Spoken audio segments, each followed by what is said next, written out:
Bom, não, acho que hoje eu vou dar um tempo para o Laplaciano.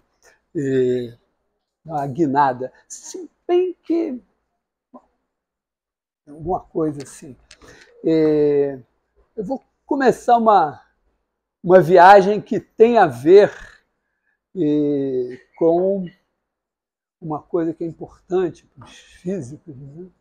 Que é, lá nas equações de Maxwell, você tem uma delas, né? Você tem o campo magnético, tem o campo elétrico, o campo magnético, eles variam um pouco de nomes, mas tem, acho que a segunda equação, que é a divergência do campo magnético é zero. E aí, padrão diz, a divergência é zero, então H é igual rotacional de alguma coisa. Que é meio... faz sentido, né? Porque a divergência do rotacional é zero. Porque primeiro, o rotacional, a divergência mede, de certa maneira, o quanto o campo deixa de ser um rotacional. Se você pensasse em a obtenção da divergência, uma das maneiras de obter a divergência é pensar assim, você fixa uma curva, assim, aí você pega uma superfície que tem essa curva como bordo e pega outra superfície que tem a mesma curva como bordo. Então elas vamos dizer, limitam, nesse desenho aqui, né, uma região do espaço. E aí, assim como a gente fez com as curvas, duas curvas que têm o mesmo bordo, você faz uma homotopia, deforma uma até virar a outra. Então a ideia aqui é você pensar, você tem essa superfície S0, e você tem a superfície S1. Vamos dizer que elas têm normal assim. Então você vai andando, a orientação vai casar no fim. E aí você faz isso, e assim como no caso da obtenção do rotacional, né, lembra que quando a gente fez, na verdade, pensa só, a gente tem um caso assim, ponto A, ponto B, e aí você tem uma função f, e você tem aqui o f de A, aqui você tem o f de B. E se essa função não é constante, não é mesmo em A e em B, uma maneira de você tentar entender o que está acontecendo é você fazer uma curva ligando o ponto A ao ponto B.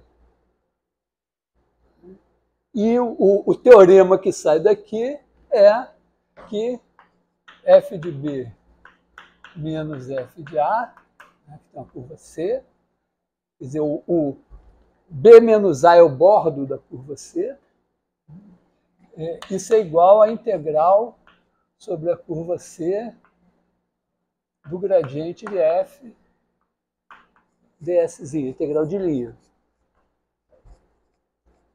Aí tem o outro, que é você tem uma curva aqui, C0, outra curva C1, e elas têm o mesmo bordo.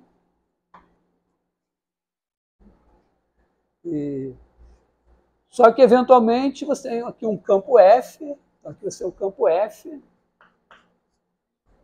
e você tem associado à curva C0, você tem a integral sobre C0 de F dszinho. Sobre C1, você tem a integral sobre C1 de F dszinho. Como aqui, para cada ponto aqui, né, para cada ponto x, você tem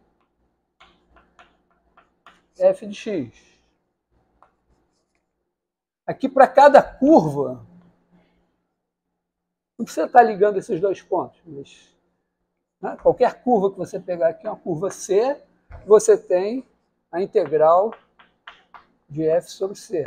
Então, desse ponto de vista, o campo f está aqui para associar a cada curva um número. Como aqui a função f está aqui para associar a cada ponto um número.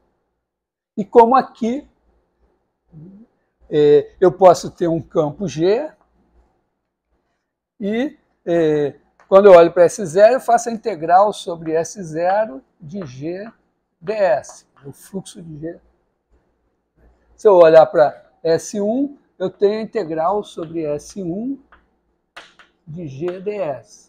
Então aqui, São aqui. Aqui eu estou olhando, aqui o campo é uma 2 forma. Aqui ele é uma 1 forma.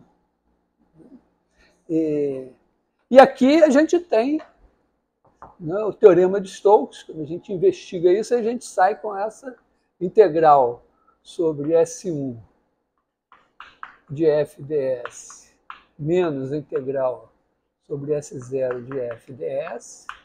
O teorema de Kelvin é igual a integral sobre essa superfície aqui que eu crio quando eu deformo C0 em C1. Então, a integral, deixa eu passar daqui assim, né? Isso é integral sobre S do rotacional de F ds.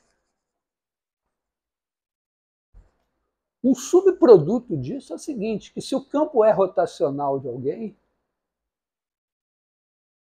então, se esse campo G, o rotacional de F aqui, se eu pegar uma superfície assim, que tem como bordo essas duas curvas, ou pegar outra, a integral vai dar a mesma, porque vai dar isso aqui.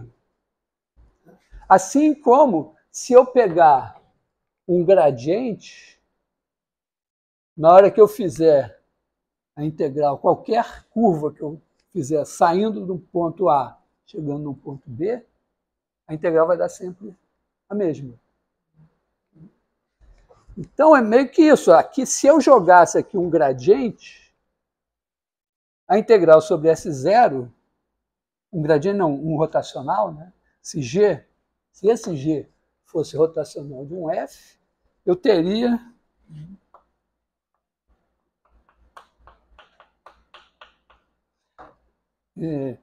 então integral sobre S0 de G ds igual a integral sobre S1 de G ds, que é igual, vamos chamar essa curvinha de C aqui, igual a integral sobre C de F.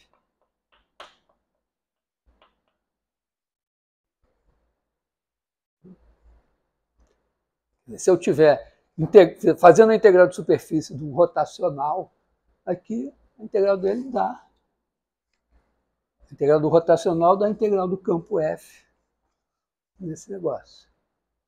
Então, repara, o gradiente mede o quanto a função f deixa de ser constante. O rotacional mede o quanto esta função deixa de ser constante em relação a curvas homotópicas. Aliás, um gancho topológico importante aqui. A gente sabe que o gradiente ser zero não garante que a função é constante. Se eu tenho f de ômega em R, o gradiente de f é zero, a f é constante nas componentes conexas. Porque a condição para eu poder fazer isso aqui é poder ligar o ponto A ao ponto B por um caminho. Então, aqui também, olha, se você, por exemplo, pensa assim para ser mais simples, pensa nas curvas fechadas. Se eu tiver duas curvas fechadas, eu tenho um campo F aqui, não necessariamente as integrais são zero. Mas, se elas são homotópicas, a diferença entre elas, vou fazer essa assim, a diferença entre elas vai ser o bordo dessa superfície aqui. E a integral aqui menos a integral aqui, ou seja, a integral no bordo do meu campo F, vai ser a integral do rotacional nessa superfície pelas bordas.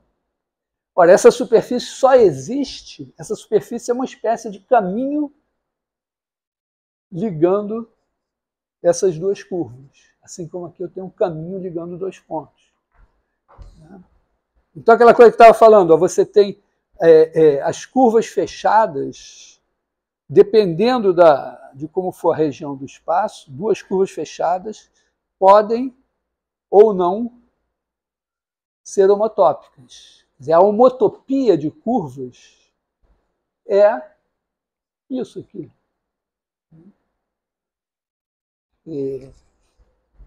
Então, exemplo, vamos dizer, mais simplesinho no plano. Tirou um ponto do plano, você passa a ter as curvas fechadas que não contornam esse ponto. Essas são bordo de alguma coisa. As curvas fechadas que dão uma volta em torno do ponto, as que dão duas, as que dão menos uma volta, as que dão menos 5 voltas. Cada número inteiro aqui, de menos infinito a infinito, corresponde a uma componente conexa desse espaço das curvas, desse conjunto das curvas. Em R3, mesma coisa, se você tirar uma reta de R3, você desconectou as curvas fechadas. Então, a expectativa aqui assim, né, é que o campo C rotacional de alguém, assim como aqui ele ser gradiente de alguém, se o campo é gradiente de alguém, então, em cada componente conexa, essa função aqui é constante. E o rotacional mede o quanto o campo deixa de ser gradiente. A ponto de que, se você tiver duas curvas na mesma componente conexa, ou seja, possam ser conectadas por uma superfície, então a integral numa menos a integral na outra vai ser avaliada pela integral do rotacional nessa superfície, assim como isso aqui. E assim como aqui, né, a gente vai ter a integral, a diferença dessas integrais, integral sobre S1 de g ds menos a integral sobre S0 de g ds, vai ser, pensando aqui que aqui no meio tem uma região B, vai ser a integral sobre B da divergência de G. dV.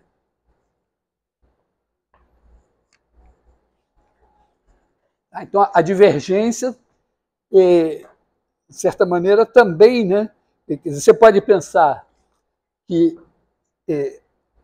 as superfícies, quando eu consigo deformar uma na outra, mantendo o bordo fixo, ou se forem superfícies fechadas, né? Por exemplo, pega uma esferona e uma esferinha, que a gente fez nesse estudo dessas fórmulas do Laplaciano, né?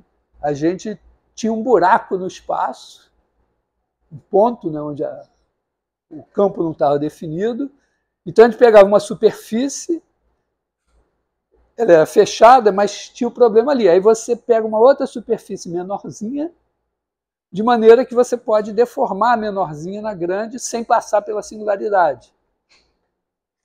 E aí vale que a integral numa menos a integral na outra é a integral da divergência no espaço que ficou no meio.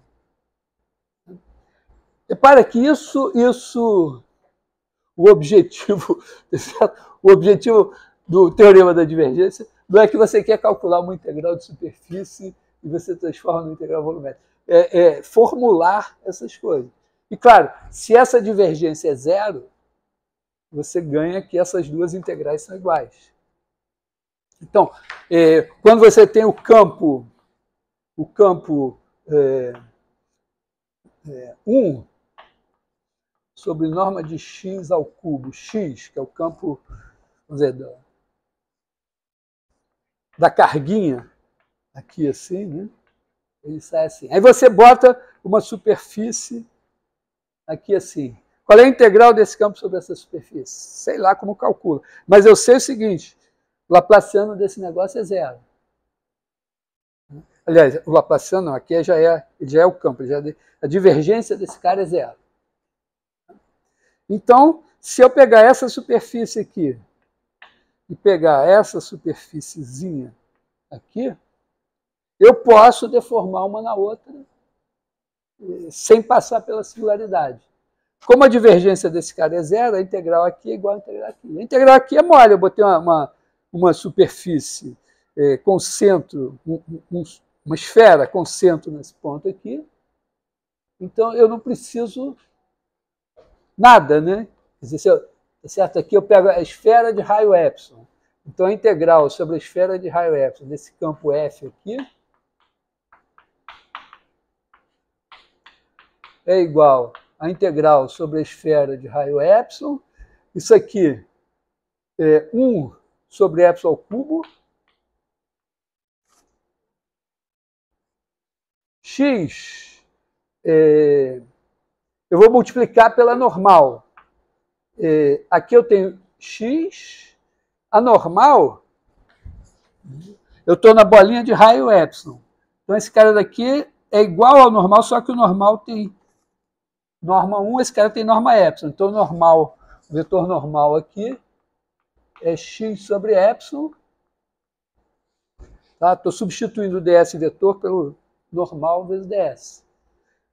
Só que x tem tamanho epsilon. Então esse produto escalar aqui é epsilon 2. Aqui eu tenho epsilon 3, epsilon 4, epsilon 2, eu tenho 1 sobre epsilon 2 vezes a área da esfera, dá 4π. É uma outra...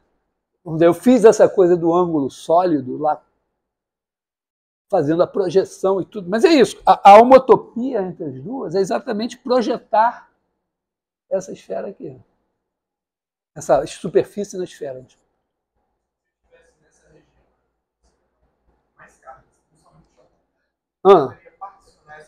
Você pode fazer. E é justamente isso que a gente explorou, né? Porque ele diz, se tiver N cargas, né, uma carguinha em cada uma, eu vou ter o 4π vezes o Qzinho de cada uma.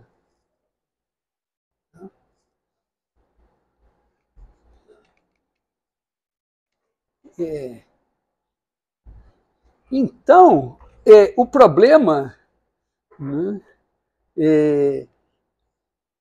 é o seguinte: quando eu tenho gradiente de uma função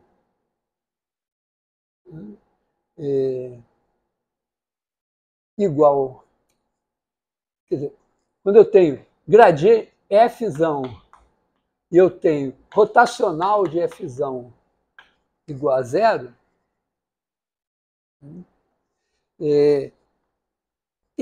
se não tiver buraco nenhum, eu estou em R3, rotacional é zero. Então eu eu tenho aqui o ponto A, o ponto B. Eu pego uma curva C0, outra curva C1, eu posso ligar as duas por uma superfície, não tem buraco nenhum, eu simplesmente deformo uma na outra de maneira... Eu suponho que elas são parametrizadas para o mesmo intervalo AB, por via das dúvidas, né? Eu faço aqui C0 e C1 de AB em R3.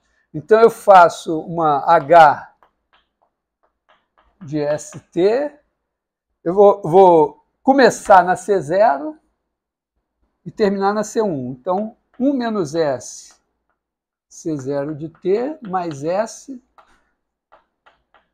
C1 de T. Eu estou ligando cada ponto, né? Esse aqui é o ponto C0 de T, aqui é o ponto C1 de T, aí eu pego o segmento que liga os dois, e esse cara vai sair andando aqui, em movimento retilíneo uniforme, até virar isso aqui. Não tem... Né? Se tivesse uma reta espetada aqui no meio, alguém ia passar por ela.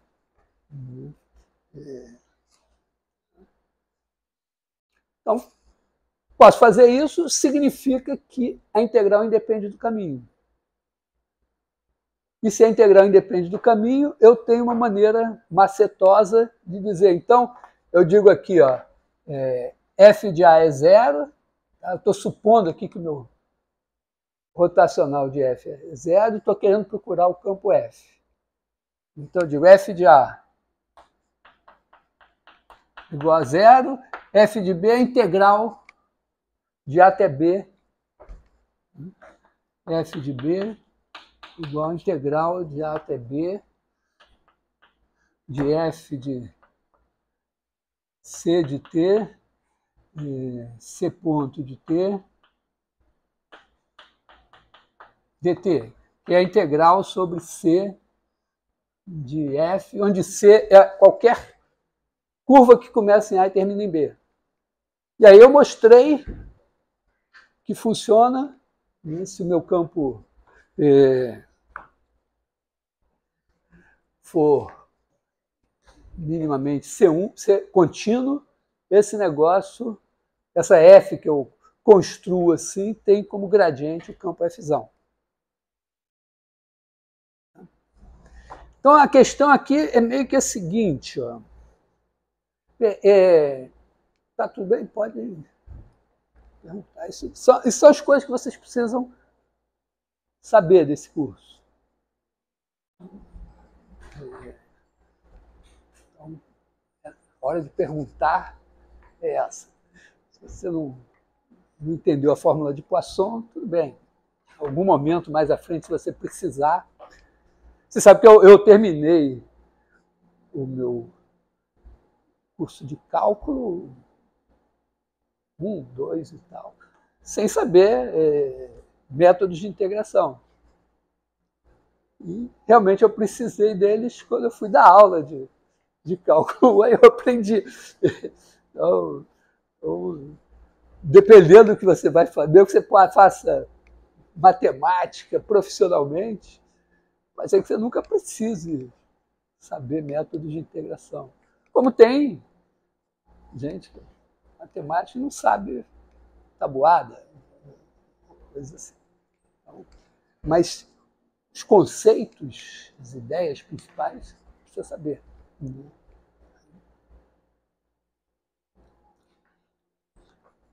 Então, ó, aqui foi um apanhado para relacionar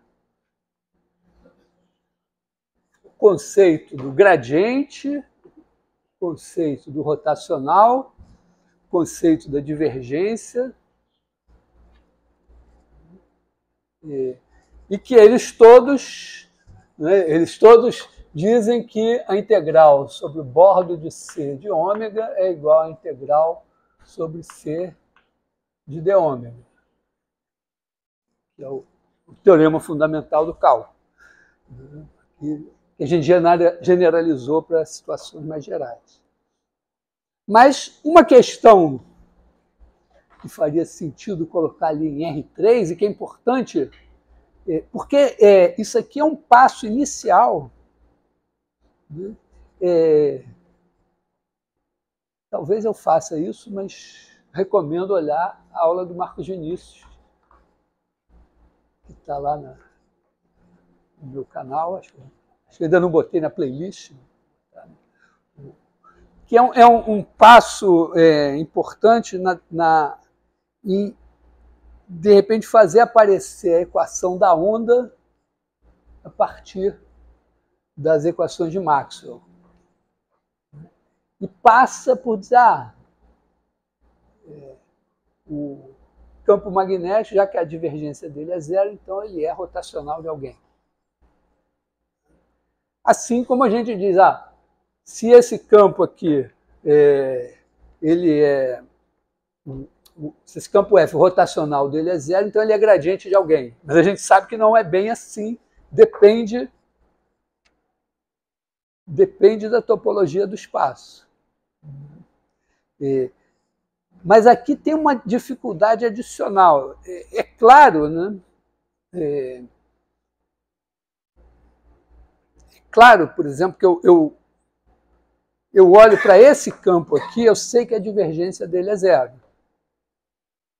Mas eu também sei que se eu fizer uma superfície envolvendo esse ponto, o fluxo desse campo através dessa superfície não vai ser zero. Se esse campo fosse rotacional de alguém, não teria problema. Eu olhava para essa superfície, ela é bordo dela é zero. Então, ela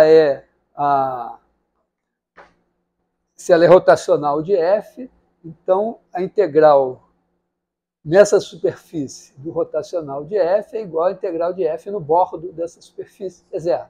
Ou, de uma maneira mais palatável, né, eu pego essa superfície e digo, não, ela é tem essa superfície e essa daqui, e ela é bordo dessa e é bordo dessa, com as orientações, vamos dizer, uma para dentro e outra para fora. Então, a integral na superfície toda é a integral nessa menos a integral nessa. E as duas são iguais a essa integral aqui. Se o meu G for igual a rotacional de F, então a integral de G aqui é a integral do rotacional de F, a integral de F aqui. A integral de G nessa daqui para cá é a integral do rotacional de F, então a integral de F aqui. Então uma menos a outra vai dar zero. Então eu não posso nem... Né, se o cara quer dizer eu sou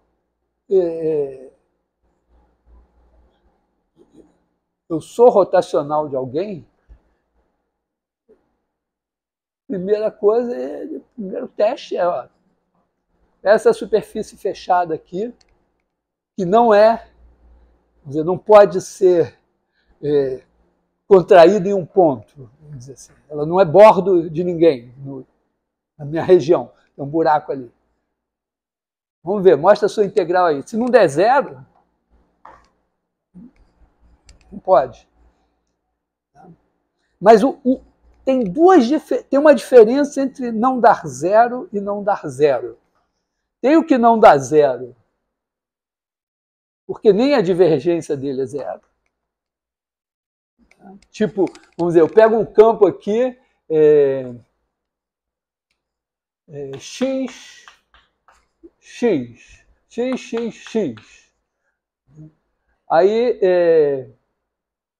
eu calculo o rotacional desse campo e pelo menos tem uma componente aqui que eu tenho a derivada em relação a x menos a derivada em relação a y. Então o rotacional não dá zero. Se o rotacional dele não é zero, aí que ele não é gradiente, não tem nenhuma chance de ser gradiente. Mas tem os casos, tipo o menos y sobre x2 mais y2, x sobre x2 mais y2, 0. Em R3, isso mede o número de voltas que, vamos dizer, mede a variação de ângulo em relação ao eixo do z. É como se você pegasse a curva, projetasse no plano horizontal e medisse a variação de ângulo. Esse cara tem rotacional 0. Mas, se eu botar uma curva fechada envolvendo o eixo do z, a integral não vai dar 0. Então, ele é especial, ele está qualificado para ter um potencial. O rotacional dele é 0. O problema é que a região, a maior região onde eu posso definir ele, tem um buraco lá assim, um furão assim, e ele não dá conta disso. Mas se você disser, não, tudo bem, vamos fazer o seguinte, você vai jogar na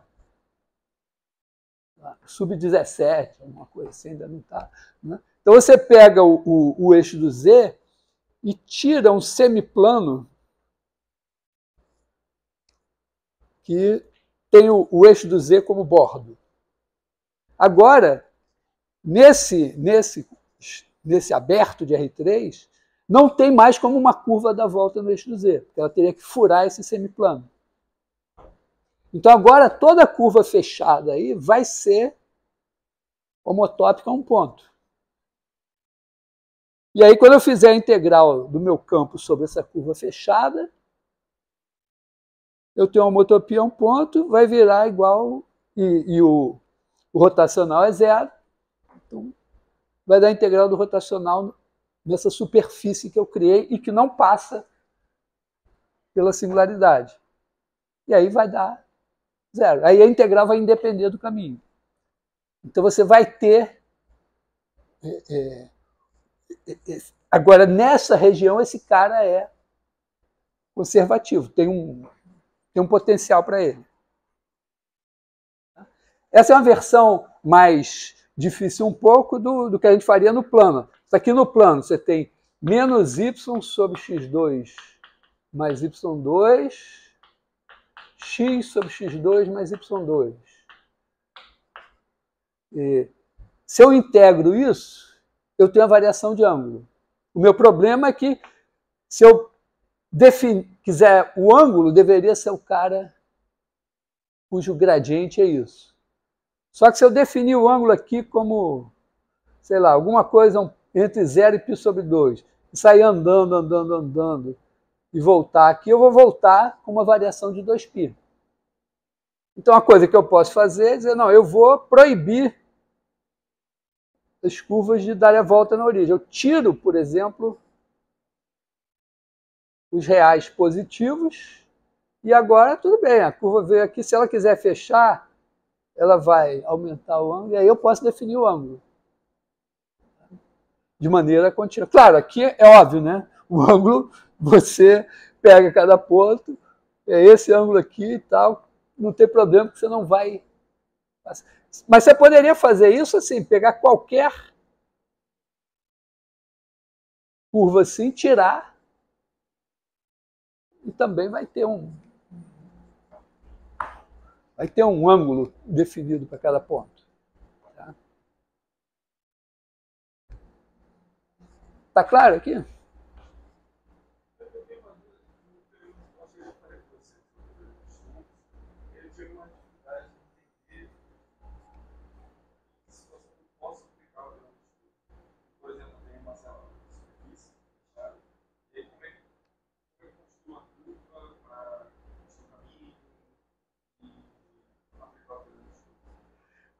Normalmente, não é assim, vamos dizer, você quer aplicar o teorema de Stokes. Você tem o teorema... Não, na verdade, ele surge em situações. Você tem uma curva, você tem o rotacional, tem o campo, tem o rotacional do campo, eventualmente você tem uma curva e você quer olhar para a integral dessa curva, você diz, aqui o rotacional é zero. Então, se não tiver buraco, a integral é zero. Né? Se tiver um buraco, então eu pego uma outra curva mais fácil. Imagina assim, você... Tá certo que a gente geralmente aplica esses teoremas, assim, a gente calcula quando o rotacional é zero, quando a divergência é zero, ou quando você consegue reduzir uma situação assim. Aqui nesse caso aqui, por exemplo,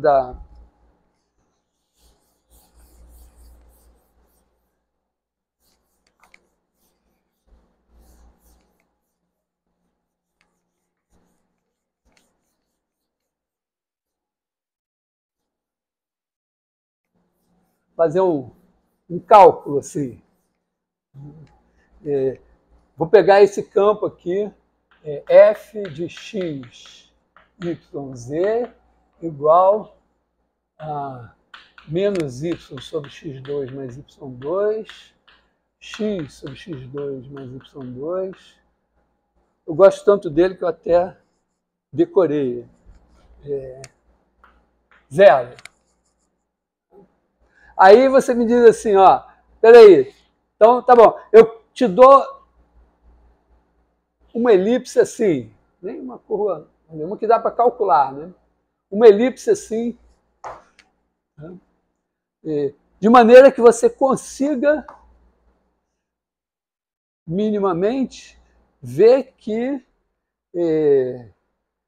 essa coisa envolve o eixo do Z, dá uma volta assim. Ou uma curva pior. Posso dizer, não, vamos fazer uma coisa assim meio... É uma modificação da elipse. Aliás, isso é importante, às vezes, você lidar com uma coisa que tem fórmula, é bonitinho, e pensar que pode ser só parecido com aquilo. Eventualmente, você diz, não, tudo bem, eu vou achar uma solução aqui assim. Não é a solução de verdade, porque o caso de verdade não é assim, mas é por aí. Isso pressupõe uma certa continuidade. Mas aqui, a única coisa que eu preciso é meio que dizer, olha, se eu projetar essa curva aqui no chão, aqui no espaço, se eu projetar ela aqui no chão, ela dá uma curva que dá uma volta em torno da origem. É o que parece ser aqui. Então, projetar no chão é uma utopia trivial. Posso fazer essa homotopia. Tá? Quer dizer, eu faço C de T, eu só sei isso, a minha C de T igual a X de T, Y de T, Z de T. Então, eu faço H de ST igual a X de T, Y de T, 1 menos S, Z de T. Então, em S igual a 0, eu estou aqui, em S igual a 1, esse cara desapareceu. Então, pelo teorema de Kelvin, como eu sei que o rotacional desse campo é 0, essa aí, a projetada, tem a mesma integral. Agora, eu só preciso que a minha hipótese me garanta que eu posso deformar essa curva num círculozinho de centro na origem. Repara, como é que eu fiz a variação de ângulo? Né? A variação de ângulo sempre era assim, né? Eu tenho a curva C e eu tenho aqui o círculo unitário. E eu fazia a projeção. Então, na verdade, aqui a ideia é que você vai fazer a projeção Nem precisa ser no círculozinho de raios, no círculo unitário. Você projeta essa coisa no círculo unitário.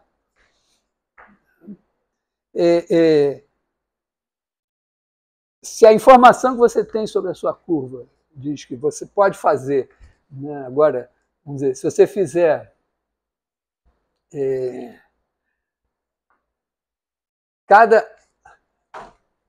a projeção seria, vamos dizer, de uma maneira otimista, né, você vai pegar cada ponto aqui e vai trazer até aqui. Então você vai fazer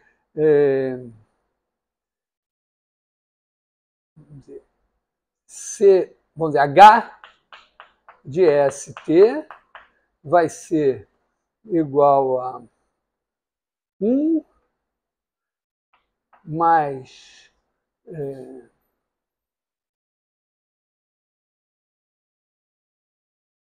vamos dizer assim, você vai fazer 1 menos S C de T mais S sobre norma de C de T, C de T.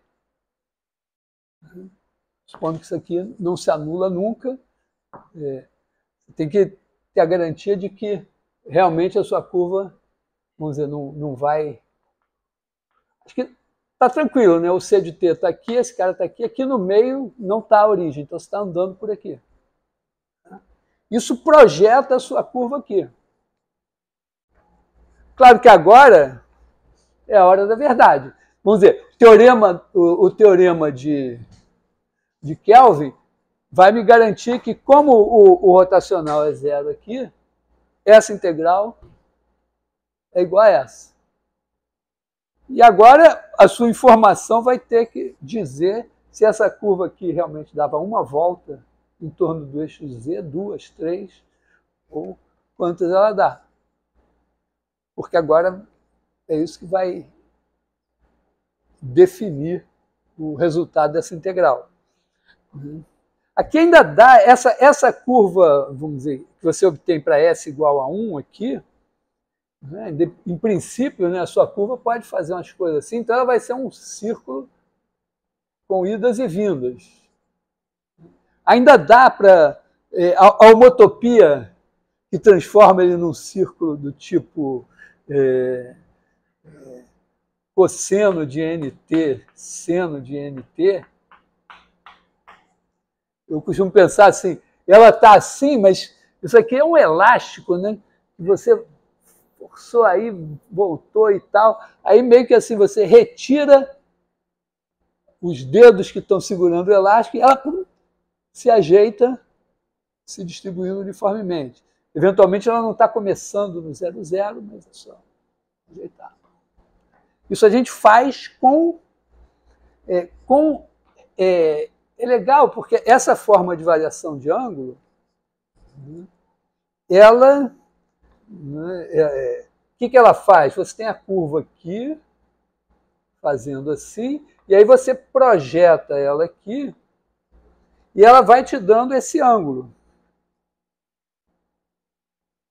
Então, se você fizer, digamos assim, a curva varia, o seu T varia de A até B. Aí você tem aqui o θ de T.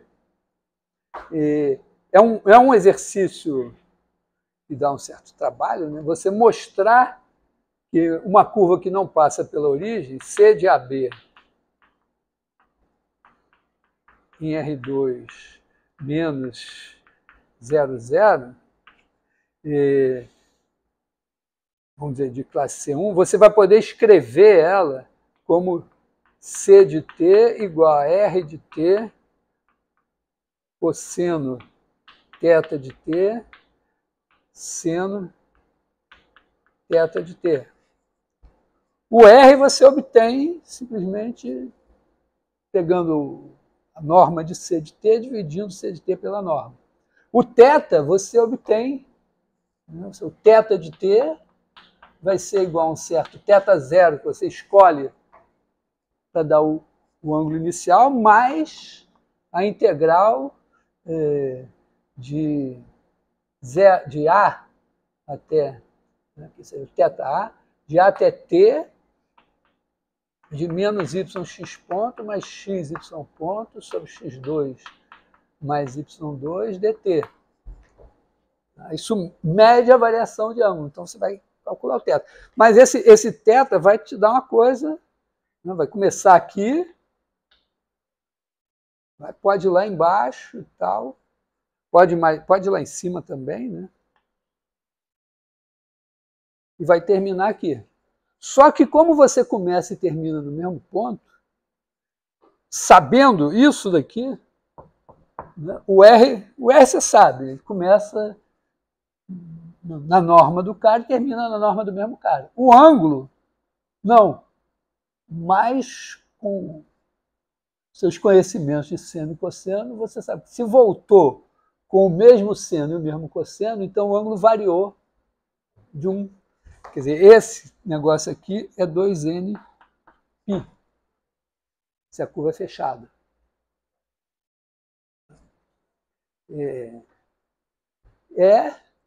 Vamos dizer, é um exercício relativamente trabalhoso que anuncia como é que eu ia fazer isso.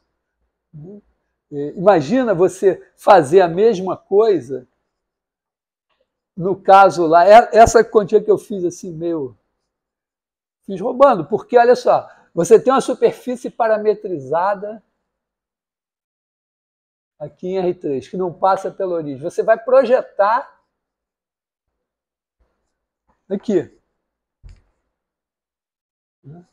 Então, você sabe que a integral aqui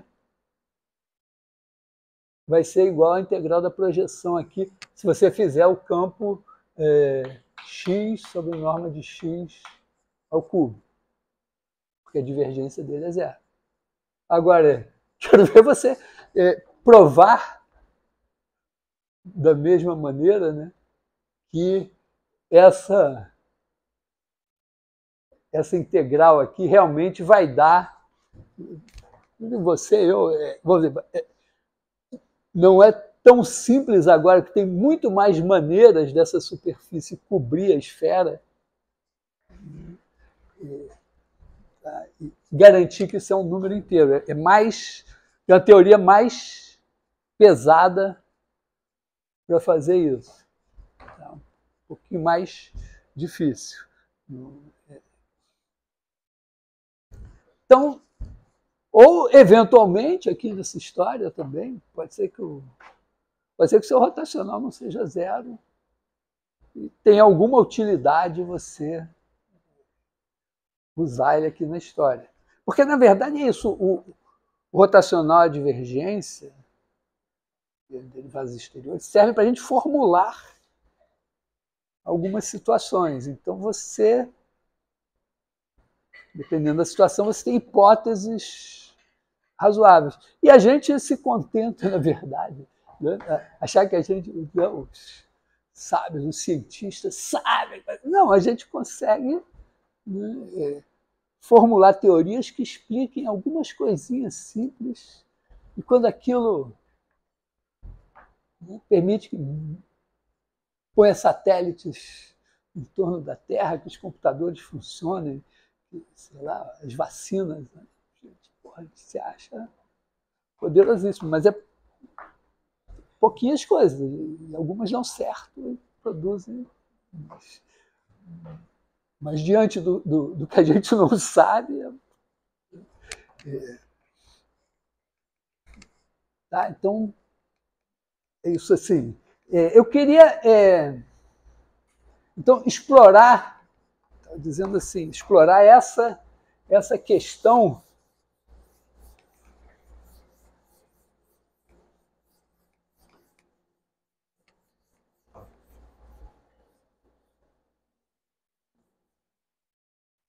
que é a seguinte: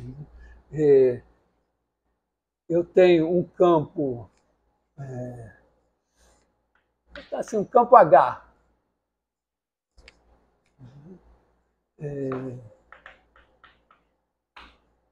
de R3, em R3 ele é C1, sei lá, pelo menos.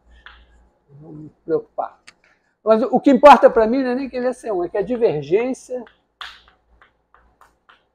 de H igual a zero. E aí eu quero construir um campo A tal que H igual a rotacional de A.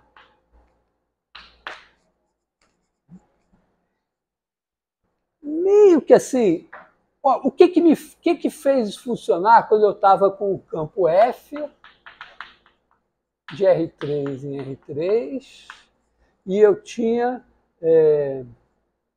o rotacional de F igual a zero e eu fui construir F tal que gradiente de F igual a Fzão. Eu peguei um ponto base, A, e aí para cada x eu fiz isso aqui. F de x igual a integral, vou dizer assim, integral de A até x de Fzão de Fzão. Tá? Porque qualquer curva, o que acontece? Qualquer curva que eu pegar aqui, tem aqui C1, C2, tem uma superfície ligando as duas, eu uso o teorema do Kelvin, me garante que a integral independe do caminho.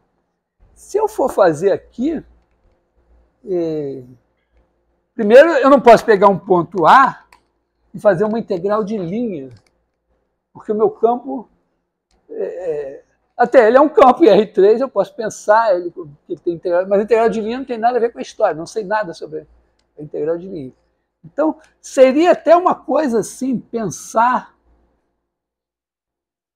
vamos ver, quer dizer, moralmente, né, esse H aqui é uma 2 forma. O A tem que ser uma 1 forma. Então eu poderia me contentar em dizer assim, ó, tem C aqui, eu quero saber quem é a integral sobre C do campo A. Aliás, o A está ruim aqui, eu vou chamar esse cara aqui de O. Uma maneira é você dizer, bom, está aqui esse cara daqui assim, então eu vou construir talvez uma superfície aqui, vou fazer ela mais tortinha um pouco. Uma superfície que liga, que faz isso daqui assim, e tentar fazer alguma coisa do tipo definir isso daqui como sendo a integral sobre S do meu campo H. Dá para fazer isso. Só tem um probleminha, né? Se eu escolher outra superfície, vamos dizer, com a mesma orientação, eu tenho duas velas, mas elas não fecham. Aqui, se eu faço uma curva, outra curva, eu fechei. Quando eu faço uma superfície assim, chegando em C, e outra assim, chegando em C, está passando vento aqui no meio. Então, não tenho como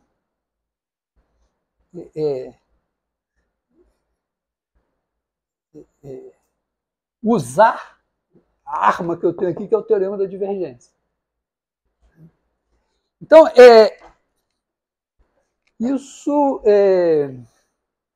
limita e dificulta a situação, mesmo vamos dizer, que em vez de dizer, porque aqui, na verdade, né, o que importava aqui não era o rotacional de FC0. Eu uso o rotacional de FC0 para dizer que a integral independe do caminho. Então, mesma coisa aqui, eu poderia trocar isso daqui por dizer, né, que a integral sobre qualquer superfície fechada de HDS igual a zero. Eu tenho usado pouco, não. Poxa, eu criei a minha cobrinha de bambolê e quase ela não aparece na minha aula. Aqui é a mesma coisa, quer dizer, aqui eu poderia trocar isso daqui por integral sobre qualquer curva fechada de f igual a zero, para toda C fechada. Aqui, mesma coisa, para toda S fechada. É mais explícito, porque aqui eu só estou usando o rotacional ser zero, porque isso diz, olha, eu posso usar o rotacional ser zero nessa história se eu estiver numa região em que toda a superfície fechada vai dar isso. Mas essa é a questão. Então, é muito interessante, porque isso dá para a gente fazer um teoreminha, né, que esse teorema, pelo que eu sei, esse teorema é devido a um matemático italiano do segunda metade do século XIX, chamado Volterra. Mas Volterra ficou lá, escreveu em italiano, os franceses sempre passaram a perna nos italianos, ficou meio... não é que ficou desconhecido, mas... E também ele não estava ainda na linguagem de formas e tal. Aí tem um cara que é o Élie Cartan, ele tem direito ao prenome porque o filho dele, Henri Cartan, também é personagem da história. E o Poincaré andou mexendo com essas coisas. E, aparentemente, o Poincaré, o Voltaire também já sabia disso. O Poincaré se toca que a segunda derivada exterior de uma forma é zero. Tá? Quer dizer, a que corresponde isso daqui? Né? Corresponde o seguinte, você tem uma f, uma função f. Aí a primeira derivada dela é o rotacional de f. Aí a segunda derivada é a divergência desse cara. Isso daqui é zero. Ou você tem um campo F, aí você tem a divergência. Você pode fazer o rotacional. Tá, essa aqui é uma zero forma, esse campo aqui é uma 1 forma. Você pode fazer o rotacional de F e fazer a divergência do rotacional de F. Isso dá zero. Hã? Quê? Não, aqui é uma zero. Aliás, desculpa, aqui é o gradiente de F, aqui. Besteira. É o rotacional do gradiente de F. Tá? Aqui eu pego o rotacional e a divergência. Para uma 2 formas já fica meio assim, porque se eu botar aqui um campo com 2 formas, eu tenho que pegar a divergência dele e se eu pensar em termos de formas, né, a divergência é uma forma trilinear alternada em R3. Ou se for em Rn. Só que, então a derivada de uma forma trilinear alternada seria uma forma tetralinear alternada. Só que em R3 toda forma tetralinear alternada é zero. Então aqui é automático que a derivada exterior disso é zero. Vou entrar em detalhes, mas o Poincaré foi o cara que meio começou a formular essas coisas. E segundo, vamos dizer, eu não li o Volterra, não li o Poincaré, mas eu li o Élie Cartan. E ele, a certa altura, ele diz, o Poincaré tem um resultado, que é esse daqui, e esse resultado tem uma recíproca. E a recíproca é justamente dizer, olha, Ele está dizendo o quê? Que se a derivada da derivada, se esse cara é a derivada da derivada de alguém, ele é zero. A recíproca seria dizer, olha, se a derivada de alguém é zero, então esse alguém é uma derivada. Seria eu dizer justamente, né, se a divergência de H é zero, então H é uma derivada, é um rotacional. Se o rotacional de alguém é zero, então esse alguém é um gradiente. E acho que num primeiro momento, Voltaire e tal, não estava... estavam pensando em R3, ou em RN, não tinha buraco envolvido na história, eu acho, no começo. Então, tem o Voltaire fez isso lá, ficou desconhecido, o Élie Cartan faz isso, e esse resultado ficou conhecido, no primeiro momento, como recíproca do lema de Poincaré. O lema de Poincaré seria isso daqui, e a recíproca seria dizer, não, se a derivada exterior é zero, então esse cara é derivada exterior de alguém. Depois, não sei por preguiça, não sei o que aconteceu, que passaram a chamar isso de lema de Poincaré. Mas eu costumo chamar de lema de Voltaire-Cartan. Que aqui a questão não é tanto o Voltaire ter feito primeiro, é o Cartan ter... E Cartan é bom ser dúbio, porque o Henri Cartan vai... Aparentemente, o Henri Cartan foi o cara que teve a clareza da seguinte ideia. Porque quando você está em R3, você faz lá, integra de algum, em relação a uma variável, faz uma... Né? E o Henri Cartan, ele também não li ele, mas o que eu entendi foi isso. Ele teve a seguinte ideia. Imagina, né? Vamos pensar assim, H aqui é um mau nome, né? Imagina aqui que eu tenho um campo F, ele fez no caso mais geral, tá? E a divergência de F igual a zero. Essa ideia de pegar um ponto e trazer para cá falha por esse problema, né? Você pode não ter uma superfície fechada. Mas aí ele introduz a hipótese seguinte: imagina que a sua região é contrátil. Por exemplo, R3, uma bola. Contrátil significa o seguinte: existe uma função H de 0,1 vezes F vai ser definido em ômega a valores em R3. Então, em ômega, tal que quando você fizer H de 0x, isso é x. E tem aqui no ômega, o ômega está aqui, tem um ponto x0 aqui,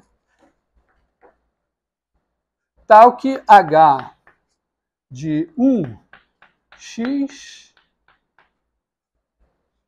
é igual a x0.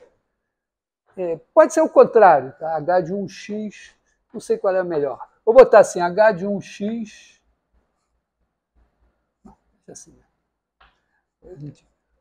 dá um problema de sinal, eventualmente. Tá? Então, é isso, você contrai o seu conjunto todo num ponto. Com isso, você cria uma maneira padrão de... Se você tem uma curva aqui, você cria uma superfície, está aqui o x0, e você cria uma superfície que é justamente contrair essa curva. Quer dizer, você cria... se você tem uma C de AB em ômega, então você pode criar uma C, vamos dizer, uma superfície C, índice H, C, índice H, que vai ser de, eu acho que de 0,1 vezes AB em ômega, que vai pegar, né, ST e vai levar no H de S C de T. Então, o que vai fazer? Está aqui no S igual a 0, eu estou aqui. Na medida que o S vai andando, eu vou contraindo e morro aqui. Isso cria uma superfície. Aí eu tenho uma superfície padrão para cada curva. E eu posso definir, né, imagina o meu campo F. Então, o campo F, ele tem, vamos dizer assim,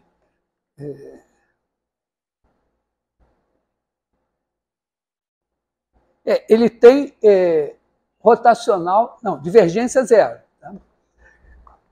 Eu vou definir a integral, né? Eu quero G, assim, assim, assim. Vou deixar G de ômega em R3 com rotacional de G igual a F. Então, eu vou definir de maneira que a integral sobre C do meu campo G seja igual à integral sobre C índice H do meu campo F. Essa aqui é uma integral de linha. Essa aqui é uma integral de superfície.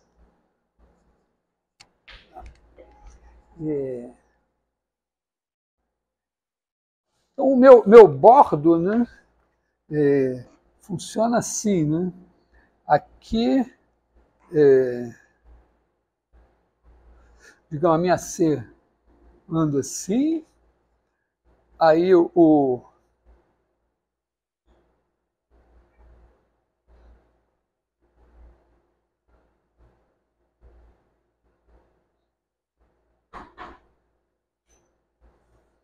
tá boa essa parametrização? Bom, no tempo zero, eu estou aqui, no tempo 1 eu estou aqui. Então, esses caras todos estão andando assim. Tem um problema com o bordo desse negócio para ser considerado. Mas sem as considerações de bordo, por que esse negócio pode dar certo? Vamos, então, aqui essa o Henri Cartan meio que percebeu que essa era a ideia. Por que isso pode dar certo? Porque imagina que eu estou aqui num certo ponto, está aqui o meu x0,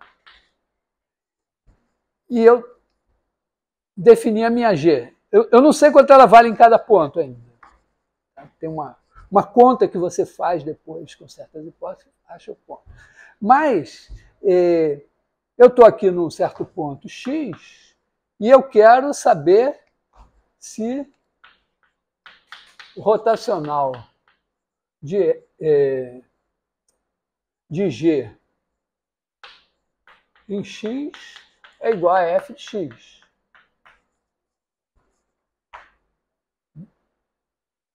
Então, eu tenho que pegar aqui um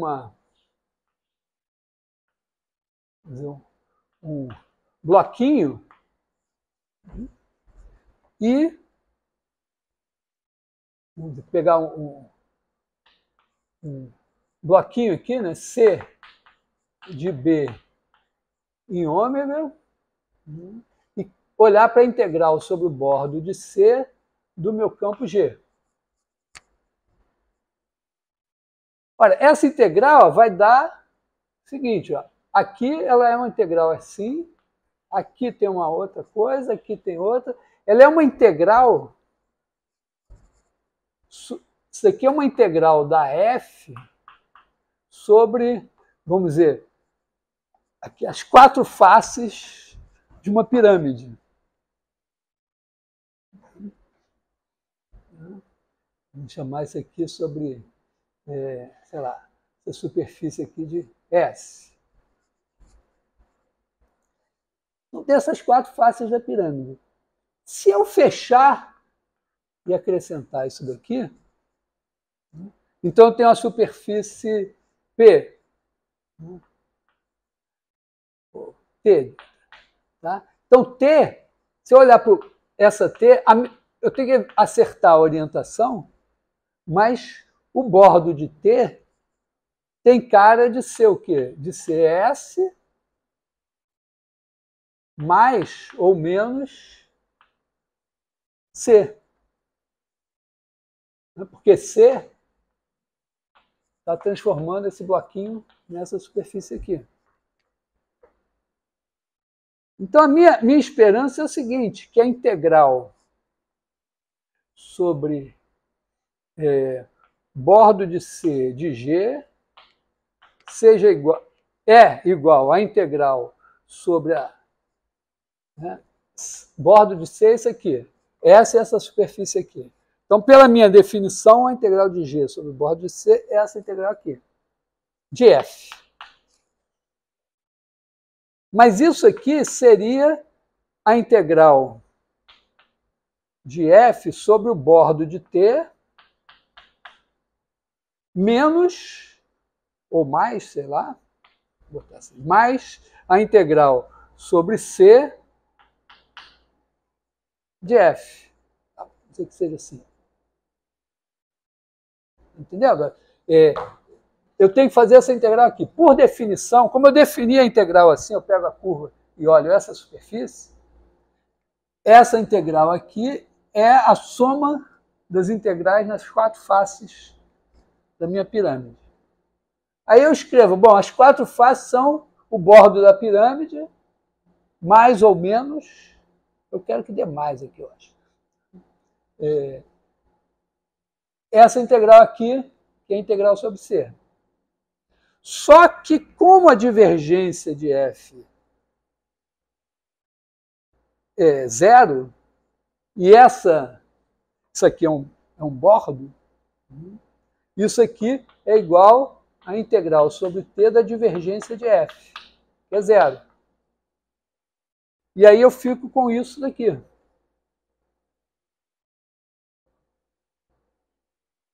Então, não era assim imediatamente, porque, na verdade, a integral dava isso daqui, mas usando o teorema da divergência, e a minha hipótese, que a divergência é zero, eu ganho isso daqui.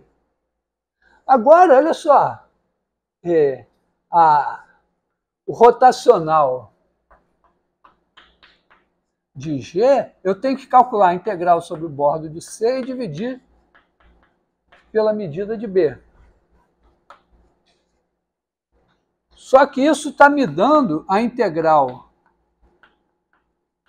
sobre C de F.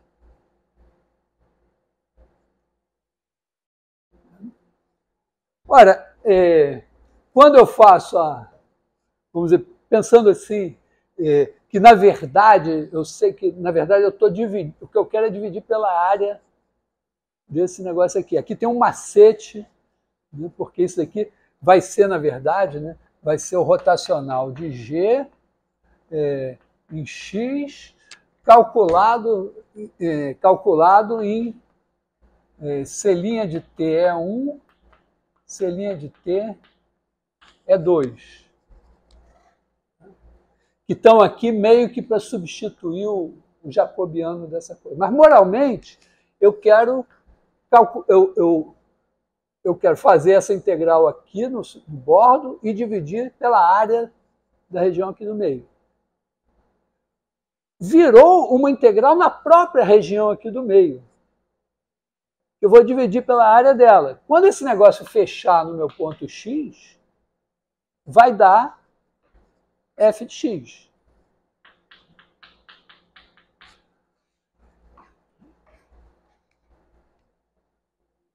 Entendendo? Quer dizer, eu integro, eu tenho aqui uma superfície, tem um ponto aqui em cima dela.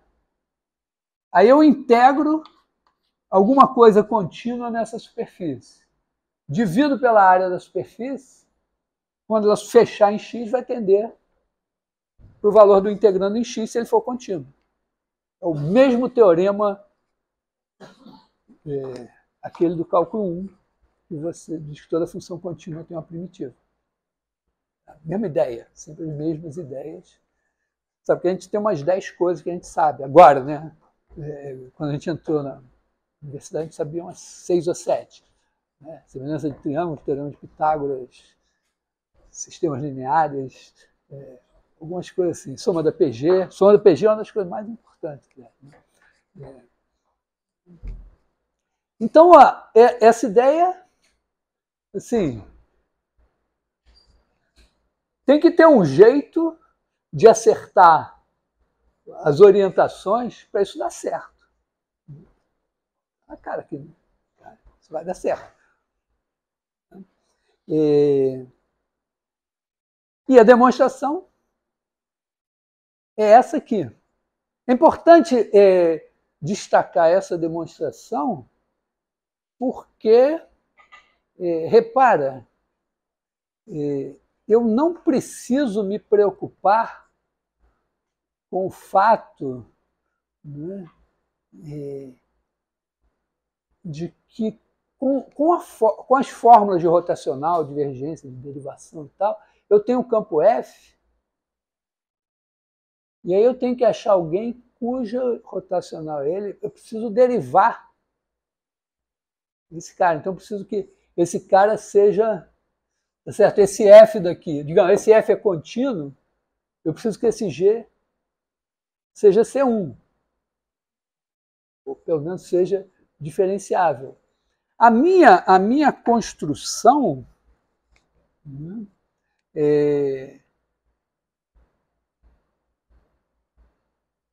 talvez não me garanta muito isso. Né? Não sei, quer dizer, também não é claro. Na hora que a gente for, não sei se eu vou fazer isso, tirar a fórmula a partir de H, né, vão aparecer derivadas aqui, se você quiser. E, eventualmente, eu vou precisar de uma diferenciabilidade que eu talvez não tenha com essa demonstração mais simplesinha aqui. São 34. Então, a gente tem que ajustar. Tem, por exemplo, aqui uma coisa, aqui tem uma ideia, que é criar.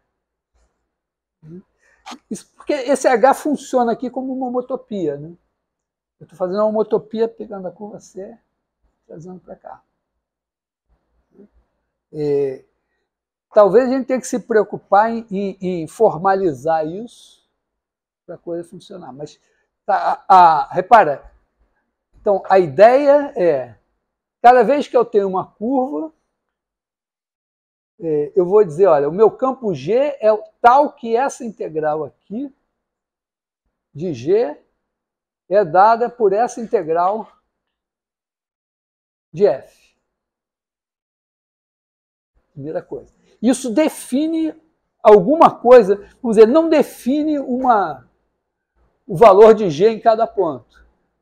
Mas se eu pensar que G está aqui só para me fornecer para cada curva um número, isso está quebrando perfeitamente o meu galho. Eventualmente, dá para a gente tentar extrair da informação sobre H e da informação sobre F quem seria a forma assim. Mas mesmo sem saber formalmente quem é essa G, esse raciocínio aqui a menos das orientações darem certo, funciona, né? Porque eu faço essa integral no bordo dessa superfície aqui, ela naturalmente é uma integral no resto do bordo da pirâmide. Então, essa integral é a integral no bordo da pirâmide, menos ou mais essa integral aqui, ficou faltando, e a integral no bordo da pirâmide é zero, porque eu tenho divergência zero. E depois eu caio numa situação relativamente confortável. Então, talvez a gente tenha que pensar um pouco nessa construção aqui e formalizar um pouco mais. Ficou dúvida ainda sobre o raciocínio? Dúvida sobre a ideia da coisa?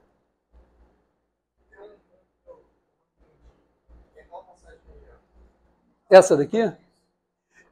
Deixa eu isolar um pouco, tentar desenhar um pouco melhor também.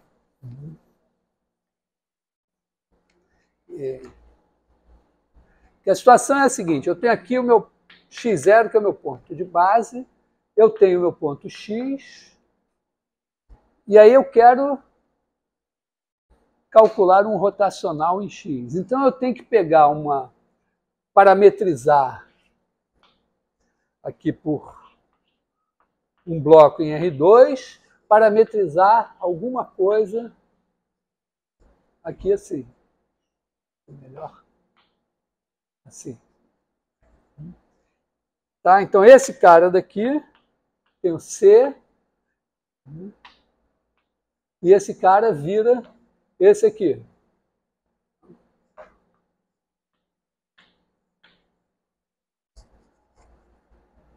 E aí eu quero fazer a integral sobre o bordo de C do meu campo G para dividir por alguma coisa e tal.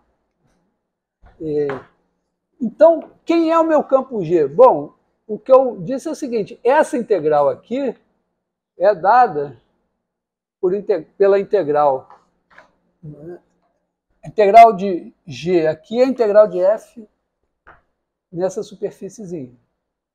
Essa foi a ideia que eu introduzi aqui. E, segundo me parece, é devido a Henri Cartan.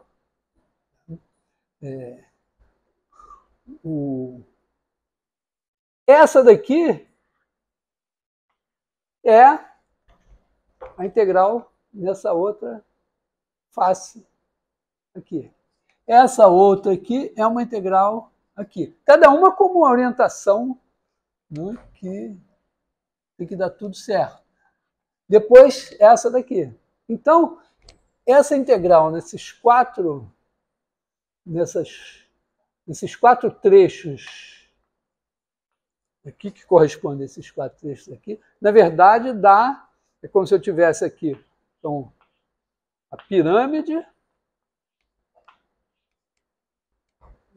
e a integral nas faces não quadradas, nas faces triangulares da minha pirâmide. Então, eu posso dizer que essa integral aqui, ela vira a integral de f sobre S1 mais integral de f sobre S2 mais integral de f sobre S3 mais integral de f sobre S4.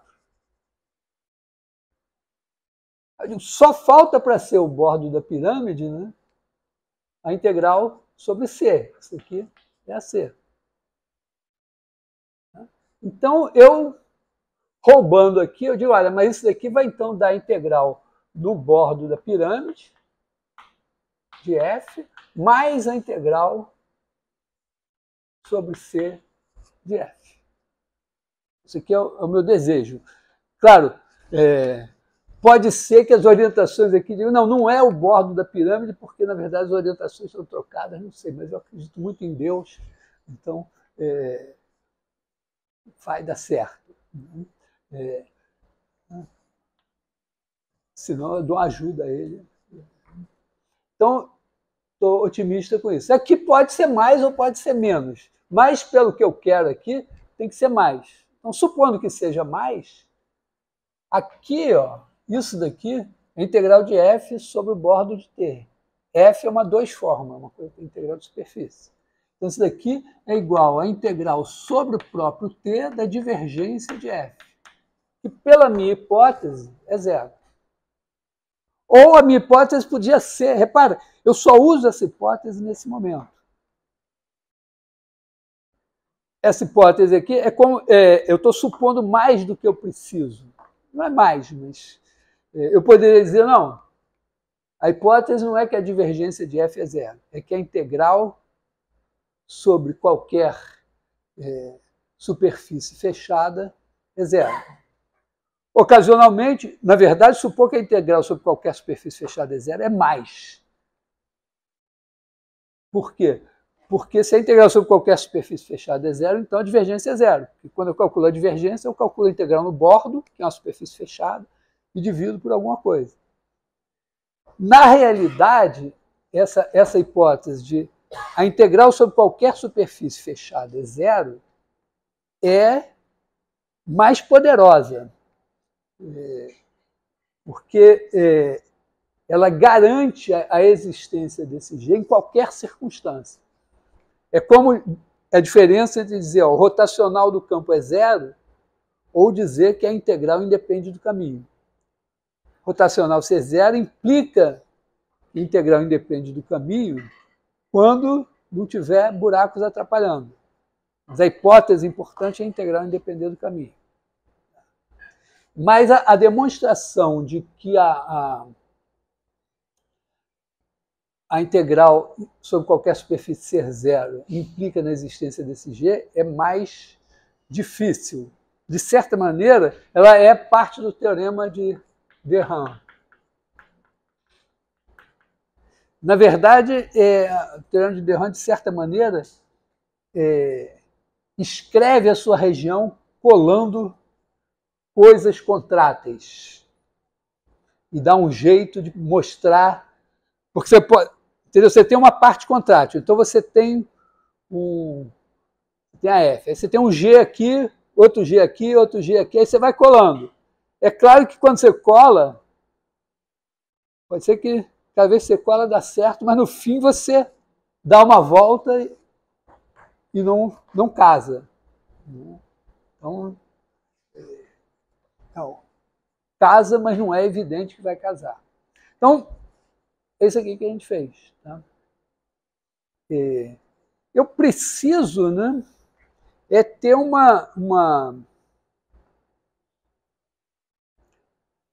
vamos dizer, uma teoria, uma discussão um pouco melhor para saber esses bordos aqui, como é que eles são, saber se eles dão certo.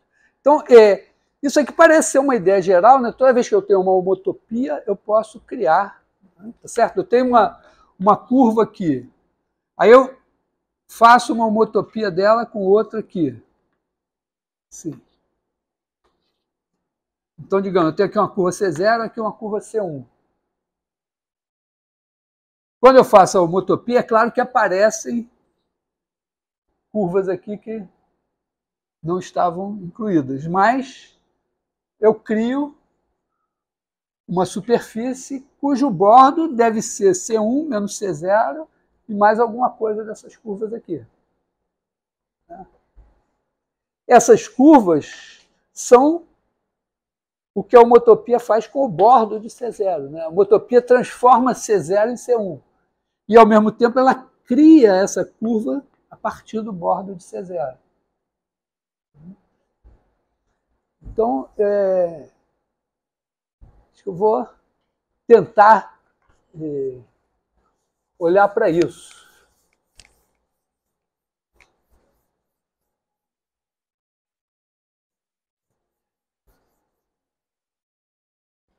Quer dizer, o que é?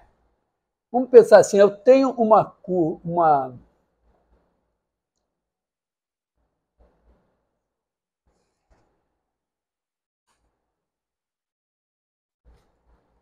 O que vai ser a minha homotopia? Né? Vai ter que ser uma função. Bom, tem várias maneiras. Eu posso pensar uma coisa assim: eu tenho uma região ômega e eu tenho uma H de 0,1 vezes ômega em ômega. C alguma coisa contínua, se eu estiver fazendo topologia pura ou com alguma diferenciabilidade. E aí eu vou pegar uma. Eu posso pegar o seguinte, agora eu pego um B, um K-bloco, vou botar CR aqui. Tá? B é um K-bloco em RK, ômega em RN. E eu crio e C de B em ômega. Então está aqui o meu B, está aqui o meu ômega, aí está aqui, isso aqui é C, e agora eu pego o H e faço esse cara andar. Então a gente cria aqui, vamos dizer, H índice C ou C índice H. Vou botar H índice C. Vai ser de 0,1 vezes B em ômega, que vai pegar ST e vai me levar em H de S C de T. Vai fazer esse cara daqui andar.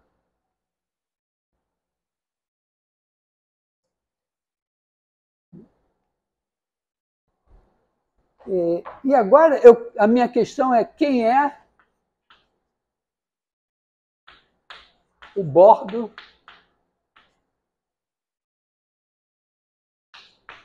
Porque isso daqui é um K-bloco. Isso daqui é um K mais um bloco. Deve ter uma fórmula, né, que certamente, vamos dizer assim, o bordo de H índice C, com certeza vai ser mais ou menos C, vamos dizer assim, vamos chamar de C0 igual a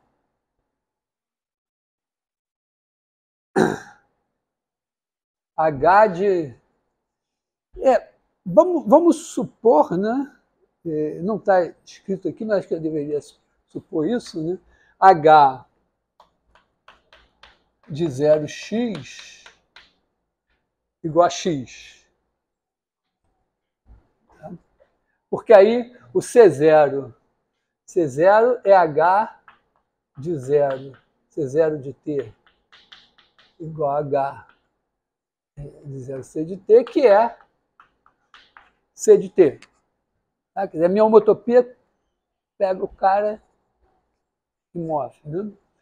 Então, certamente, né, o C deve ter, vamos dizer, tem que ser o C0, que é o C, mais ou menos, vou botar assim, menos ou mais, minha esperança é que um tenha um sinal diferente do outro. Né? C1, né? Na verdade, vamos dizer assim, CS de T é H de ST. Então, C0 é a C e mais, vou fazer uma ousadia, mas olha só, o que parece é o seguinte, é que eu tenho C, é isso aqui. Aqui é o bordo de C. Então, esse negócio daqui é o bordo de pedaço do bordo de C transportado para cá. O outro, então, também aqui deve ter mais ou menos uma coisa que eu chamaria de H do bordo de C.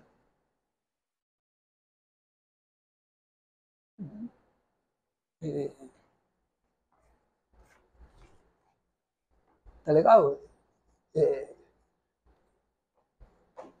Vamos dizer, qualquer coisa que não dê isso seria terrível. Meio que, se eu não me engano, eu acho que eu sei essa fórmula. Se eu não me engano, dá isso daqui, bordo de HC menos H do bordo de C igual a C1 menos C0. Na dúvida, uma coisa assim. Eu escrevi, fiz essa coisa e tudo, mas eu não me lembro. Né? Uhum. Uhum. Ah, mas a gente tem que examinar. Tem um macete aqui na coisa, né, que muda os sinais, é que vamos dizer, o T aqui, esse T é igual a T1 TK. Então, o S é como se fosse um T0 aqui. Então, as fórmulas de bordo, que usam -1 elevado a I mais J, uma coisa assim, tem que levar em conta que o que é 1, né, é razoável até esse menos C0 aqui, porque o que é 1 no B vira 0, né, nesse novo bloco aqui. Aliás, ao contrário, né? O que é 1 nesse vira 2 no outro. Ele continua sendo 1, mas se eu usar um 0 aqui. O primeiro era 1, agora o primeiro é 0. Então, tem que escrever. Né? O que é o bordo? Vamos dizer, a gente tem os blocos. Não sei se eu vou usar a letra H. Que letra eu vou usar aqui? Mas chama, sei lá, D. DI vai ser o quê?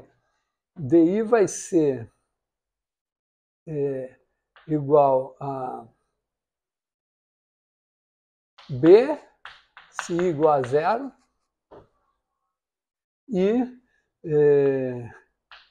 0,1 vezes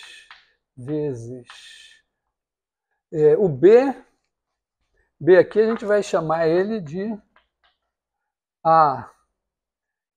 I0 a I1. Né? Na verdade, A10 A11 vezes AK0 AK1.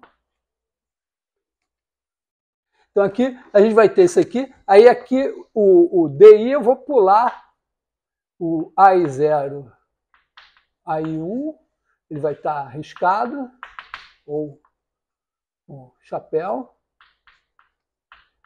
AK0, AK1.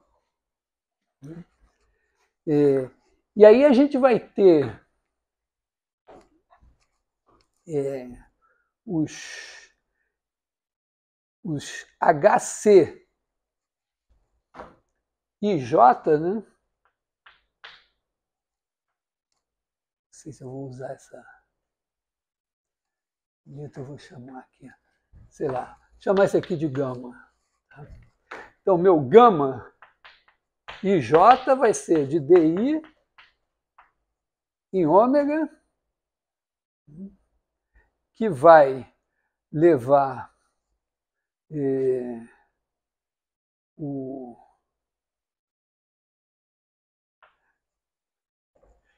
cara aqui, que vai ser...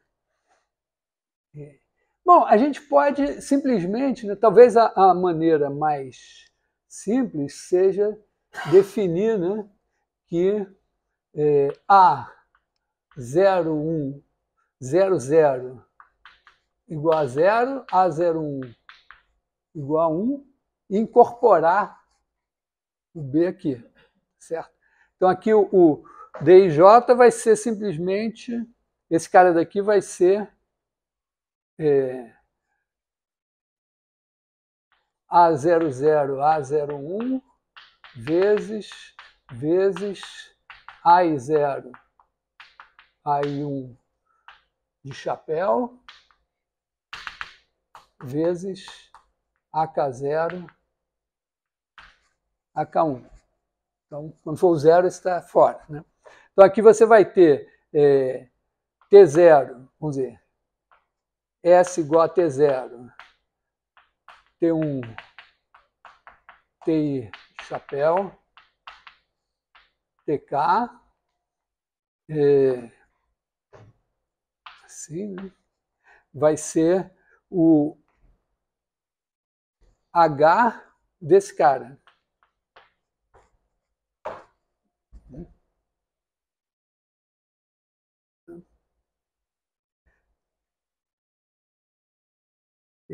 Esse cara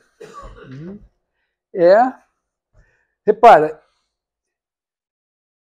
esses são os... Então, o meu bordo de...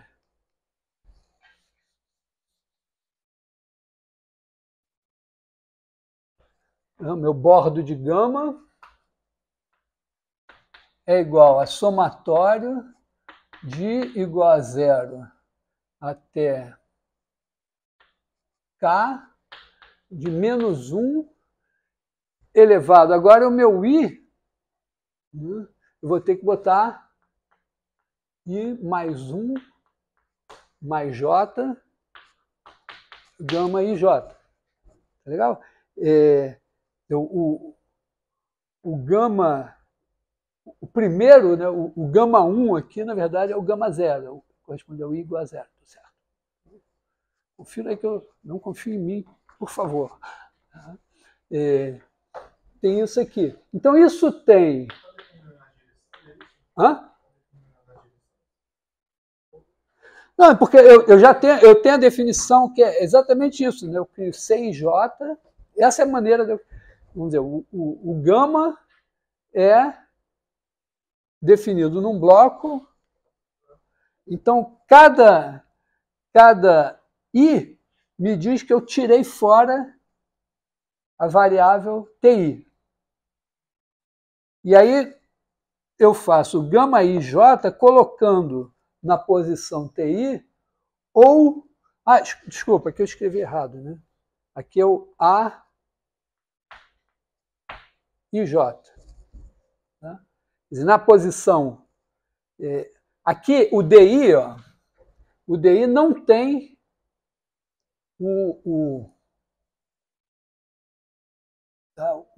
esse aqui era... Tá? Eu tirei esse cara, então ele ficou... Não tem essa variável. Mas quando eu vou calcular H, eu preciso que tenha alguém nesse lugar. Senão, bugou meu programa. Tá? Então eu boto o AIJ, que é o ponto da extremidade 0 ou o ponto da extremidade 1. Tá? E a minha fórmula, agora consagrada, é que o bordo é menos 1 elevado a I mais J, gama IJ. Só que essa fórmula foi feita para ir variando de 1 até K mais 1. E aqui eu estou variando de 0 até K. Então, quando eu tiver I igual a 2, na verdade, ele é o 3, porque teve 0, 1, ele é o 3. Então, eu estou botando menos 1 elevado a I mais 1 mais J. Aí, o que vai acontecer aqui, né? Quando o S... quando for o I igual a 0, eu vou botar o 0 aqui, e H de 0, C de T, é C de T. Então, com I igual a 0... o J é 0 ou 1. Né? Quer dizer, o A e J A IJ está aqui para dizer que ele é ou AI0 ou AI1. Ah, sim, eu esqueci aqui de botar igual a 0 até K do somatório de J igual a 0 até 1. Tá? Então, quando o I for 0, eu tenho menos 1 elevado a J mais 1. Então, o gama, vamos dizer, o H com 0 aqui, que seria o C0, vai entrar menos C0. Tá? Porque ele vai ter menos 1 elevado a 0 mais 1 mais 0. Então, aqui vai dar menos C0. Quando botar ainda com S igual a 0, eu vou agora ter I igual a 0, J igual a 1, então mais 1. Então mais 1, aí esse é o C1. O C1 é a curva do fim. Até agora, tá? Beleza. Né? E agora os outros, quando o S entra, o que eu estou fazendo? O que é meu H de S T1 A I J TK. Ele é o H de S. Isso aqui, na verdade, vamos dizer, isso aqui é o gama. Né? O meu gama coisas daqui. Né? Vai ser o H de S C de T1. Escrevi H aqui, mas na verdade é H, né, de S, C do cara que estiver lá. Então, é isso aqui que eu estou calculando. Quem é esse cara daqui? É o C e J. Então, isso aqui vai ser C e J, então, mais somatório de igual a 1 até K, do somatório de J igual a 0 até 1, de menos 1 elevado a I mais 1 mais J, H de S, C e J. Ora, o H de S, C e J é pegar essa coisa que estava aqui e produzir, né, pegar essa curvinha que está aqui e produzir uma superfíciezinha aqui. Só que a orientação do C e J era sem esse 1 daqui.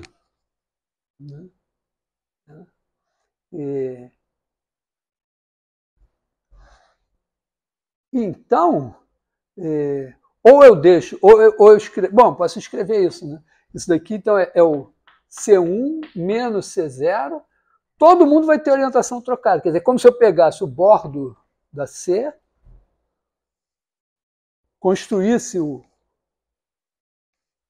levantasse as paredes, só que todas vão estar com o sinal oposto ao da C e J. Quer dizer, como se eu fizesse mais, vamos dizer, menos somatório de I igual a 1 até K, somatório de J igual a 0 até 1, de menos 1 elevado a I mais J,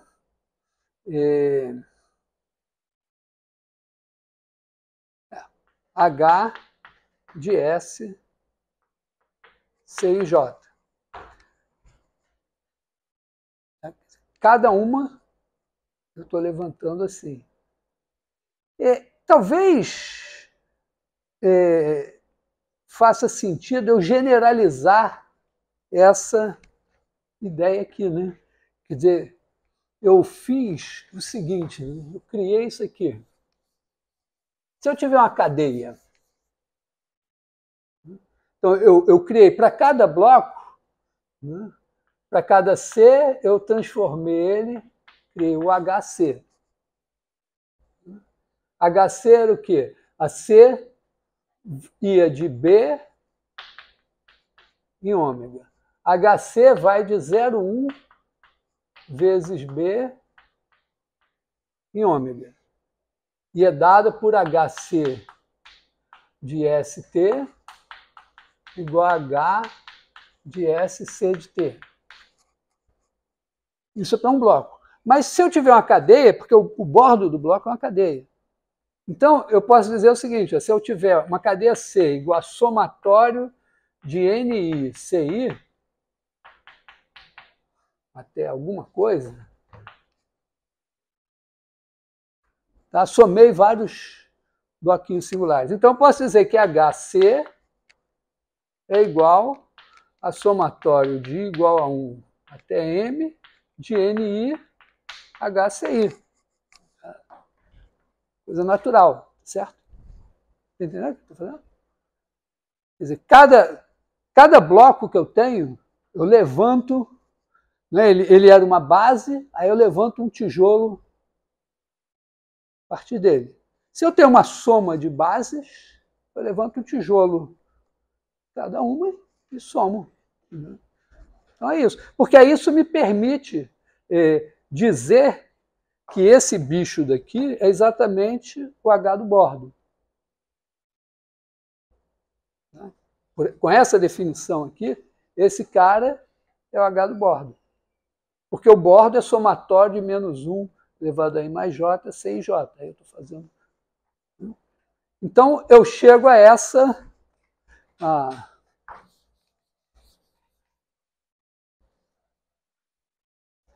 fórmula assim, né?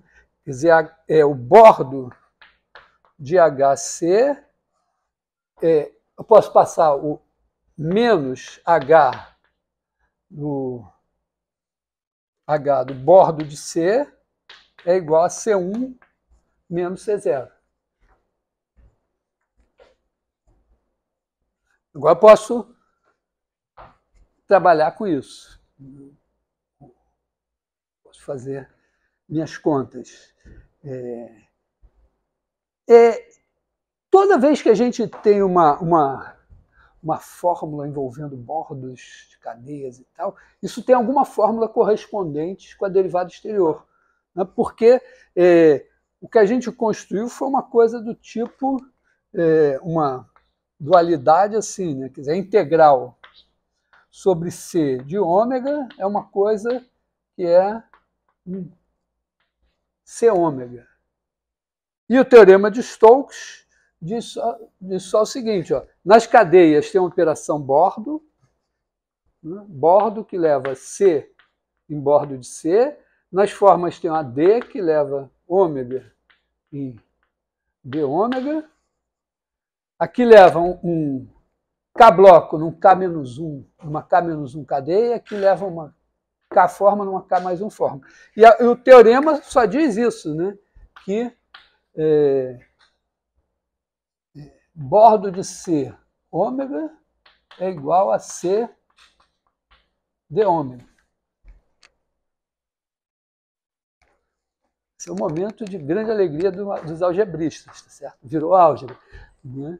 E aí você tem, por exemplo, você tem você tem uma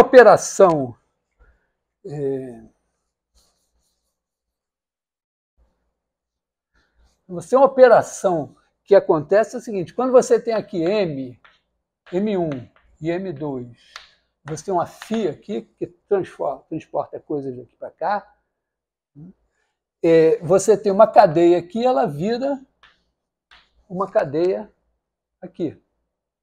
Você pega cada bloco, você tem C de T, aí você leva em φ de C de T. Aqui é isso, né? Aqui você tem C, aqui você tem φ bola C. Φ bola C é o que eu chamo de φ C. Vale para cadeias também. Mas, ao mesmo tempo, a gente tem um φ estrela, né? Quer dizer, aqui você tem o φ estrela que pega uma forma ômega aqui, né? E traz no pullback de ômega aqui. E essa estrelinha aqui fica maravilhosamente justificada porque a integral de ômega sobre φc é igual à integral sobre c de φ estrela ômega. Essa acontece aqui e essa acontece aqui. Mas,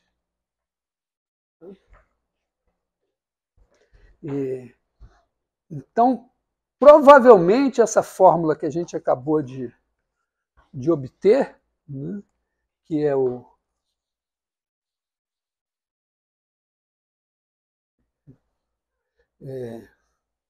HC menos H bordo de C igual a C1 menos C0, deve ter alguma coisa com derivadas aí.